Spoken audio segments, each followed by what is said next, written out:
BNP সরকারের মাত্র ১০২ দিনের মাথায় পদত্যাগ করেছেন পার্বত্য বিষয়ক মন্ত্রী দীপেন দেওয়ান। অসুস্থতার কারণ দেখিয়ে পদত্যাগ করেছেন বললেও ৩ দিন পর মুখ খুলেছেন তিনি।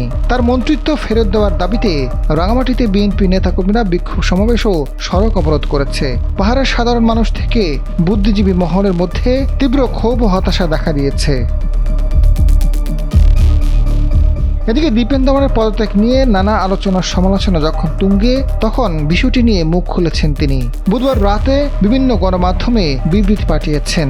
বিবৃতিতে দীপেন দেওয়ান বলেছেন, মন্ত্রীর দায়িত্ব থেকে পদত্যাগকে কেন্দ্র করে পার্বত্য চট্টগ্রামের ৩ জেলা রাঙামাটি, খাগড়াছড়ি ও বান্দরবানের বিভিন্ন শ্রেণীর পেশার মানুষ, রাজনৈতিক সহকর্মী, শুভানুধ্যায়ী এবং সাধারণ জনগণের মধ্যে যে আবেগ, উদ্বেগ ও প্রতিক্রিয়া সৃষ্টি হয়েছে সে বিষয়ে তিনি গভীরভাবে অবগত ছিলেন। তার বিশ্বাস, পার্বত্য চট্টগ্রাম সবার, এই অঞ্চলের উন্নয়ন, স্থিতিশীলতা ও শান্তি রক্ষার দায়িত্ব সবার।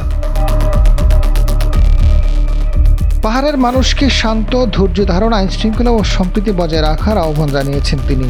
একই সঙ্গে কোনো ধরনের উস্কানি, বিভ্রান্তি বা সংঘাতের পথে না গিয়ে পারস্পরিক শ্রদ্ধা, সহমর্মিতা ও পাহাড়ের সম্প্রীতি সৌন্দর্যের পরিবেশ অক্ষুণ্ণ রাখার আহ্বান জানিয়েছেন দীপেন দেওয়ান।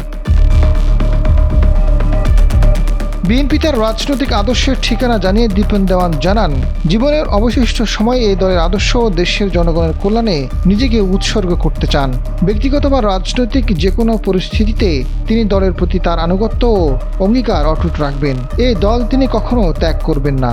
প্রধানমন্ত্রী তারেক রহমানের নেতৃত্বের প্রতি পূর্ণ আস্থাশীল। নতুন বাংলাদেশ বিনির্মাণে প্রধানমন্ত্রীর নেতৃত্বে এগিয়ে যাওয়ার অঙ্গীকার ব্যক্ত করেছেন এই নেতা।